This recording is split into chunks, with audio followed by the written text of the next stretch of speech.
Saya Kristina, NPM 1742192 dari Universitas Internasional Batam. Hari ini saya akan membagi hasil jawaban dari ujian teori akuntansi.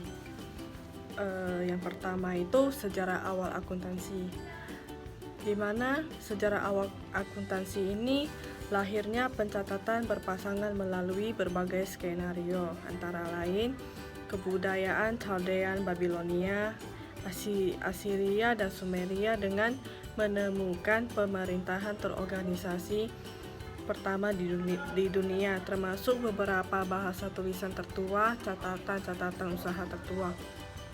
Kebudayaan Mesir, para juru tulisannya menjadi titik pusat di mana keseluruhan mesin perbendaharaan dan bagian-bagian lainnya berputar.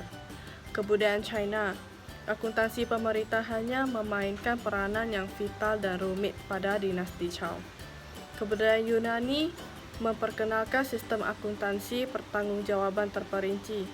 Kebudayaan Romawi, terdapat hukum yang mengharuskan para pembayar pajak membuat pelaporan mengenai posisi keuangan mereka. Secara ilmiah, penemuan pertama akuntansi akan berasal dari para pedagang yang pertama, orang Arab. Selain Arab, Italia juga menjadi pangkal perdagangan yang ikut memperkenalkan metode pencatatan rekening, yaitu pencatatan berpasangan pembukuan Italia. Soal nomor 2 itu, apa sih perbedaan GAAP dan IFRS? Kalau berdasarkan urutan laporan, GAAP itu urutannya aset, liability, stockholders, equity. Kalau urutan laporan IFRS itu aset, stockholders, equity, liabilities. Kalau lihat di posisi urutan aset GAAP, current, non-current. Kalau urutan aset IFRS itu non-current, current. Jadi kebalikan. Urutan liabilities GAAP sama dengan urutan aset GAAP sama IFRS. Current sama non-current, sama sebaliknya non-current dan current.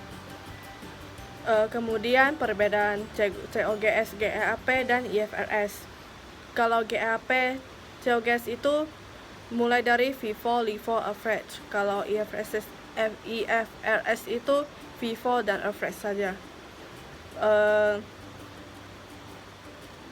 Kalau nomor 3, 4 jenis strategi yang dapat kita identifikasi, yaitu yang pertama, pendekatan evolusioner, di mana pendekatan isolasionis ini atas pembuatan standar di mana negara berkembang mengembangkan standarnya sendiri tanpa gangguan atau pengaruh dari luar. Yang kedua itu pendekatan transfer. Pendekatan transfer teknologi di mana dapat diakibatkan dari yang pertama, operasi dan aktivitas kantor akuntan internasional, perusahaan multinasional, para akademisi yang berpraktik di negara berkembang dan lain-lain. Terus yang ketiga itu penggunaan standar akuntansi internasional. Bergabung dengan International Accounting Standard Committee atau IASC. Keuntungan dari penggunaan standar akuntansi internasional yaitu memperkecil biaya persiapan dan pembuatan standar akuntansi. Bergabung dengan harmonisasi internasional, memfasilitasi pertumbuhan investasi asing, memungkinkan profesi ini meniru standar profesional, melegalisasi sebagai anggota di komunitas internasional. Terus kalau kelemahan dari standar akuntansi internasional ini, transaksi yang terjadi di negara-negara maju dapat sama sekali tidak relevan untuk beberapa negara berkembang karena transaksi-transaksi tersebut kemungkinan kecil terjadi atau mungkin dapat terjadi dengan cara yang lebih spesifik untuk konteks negara berkembang. Yang keempat itu strategi situasional, di mana strategi ini merupakan standar akuntansi dengan didasarkan atas analisis dari prinsip-prinsip dan praktik akuntansi di negara maju.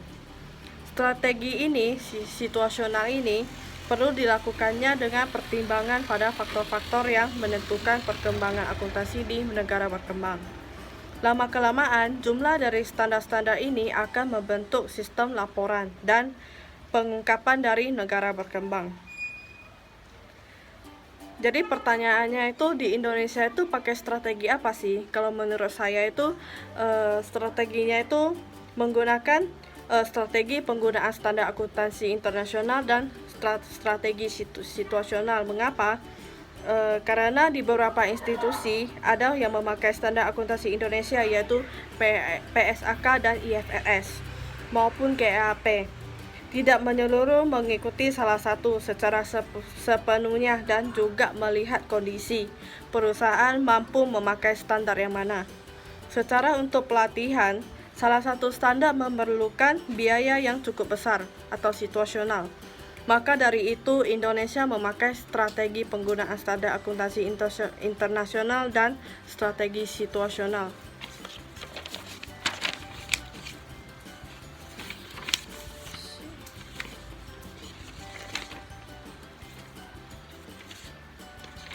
Kemudian yang keempat, jelaskan konsep framework. Konsep framework terbagi menjadi 3 tingkat: third level, second level, and first level. Third level itu dibagi menjadi 3, yaitu assumption, principle, dan constraint. Assumption itu terdiri dari economic entity, going concern, monetary unit, periodicity, accrual. Kalau principle itu measurement, revenue recognition, expense recognition, dan full disclosure. Kalau constraint itu hanya satu, cost. Kalau yang kita ke second level itu bagi menjadi 2. Yang pertama itu kualitatif karakteristik sama elements. Kalau kualitatif karakteristik ini dibagi menjadi 2. Yang pertama itu fundamental qualities. Fundamental qualities itu dibagi lagi menjadi 2. Yang pertama itu relevance. Relevance itu terdiri dari predictive value, confirmatory value, materiality.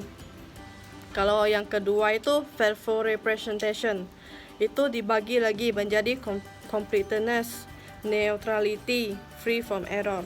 Kalau yang kedua dari fundamental qualities itu changing qualities. Yang pertama itu comparability, verifiability, timeliness, understandability. Yang kedua elements. Elements dibagi menjadi 5, yaitu yang pertama aset, liability, equity, income, expense. Selanjutnya itu kita ke first level. First level ini di mana dia hanya memiliki objektif, di mana provide information about the reporting entity that is useful to present and potential equity investors, tenders, and other creditors in their capacity as capital provider.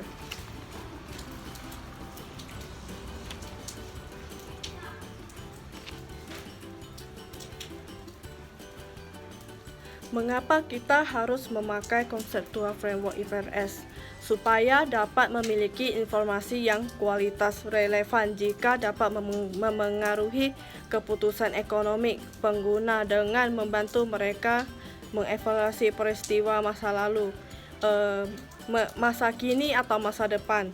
Penyajian jujur merupakan angka dan deskripsi yang dicantumkan di laporan keuangan sesuai dengan kenyataan yang benar-benar ada dan yang benar terjadi. Mempunyai daya banding informasi akuntansi harus mempunyai nilai daya banding antar periode, antar perusahaan untuk mengidentifikasi posisi dan kinerja keuangan. Selanjutnya yang terakhir, nomor 5. Jawabannya adalah salah satu penyebabnya adalah fair value yang menggantikan historical cost yang selama ini digunakan dalam dunia akuntansi. Historical cost dianggap tidak mampu menjanjikan informasi keuangan yang relevan dikarenakan semakin rumit dan data yang digunakan sudah tidak lagi mengabarkan kondisi perusahaan yang sebenarnya.